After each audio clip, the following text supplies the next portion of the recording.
ગીર સોમનાથના સિંધાજ ગામે ખેડૂત પર સિંહનો હુમલો થયો, જેમાં 35 વર્ષના ખેડૂત પર પાછળથી સિંહે હુમલો કર્યો છે। રમેશભાઈ વાઢેળ હુમલામાં ગંભીર રીતે ઘાયલ થયા છે।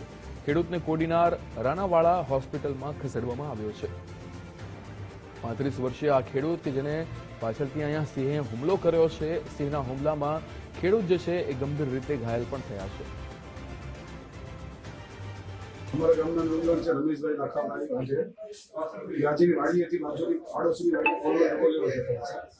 એ નળમાં જંગલ વિસ્તાર છે, એની અંદર પોતે ખાલી ન જતા હતા, એ પાછળથી સિંહે એટેક કરેલો હતો અને બે દાંત પીઠના કમરના ભાગે બેઠાડી દીધા છે।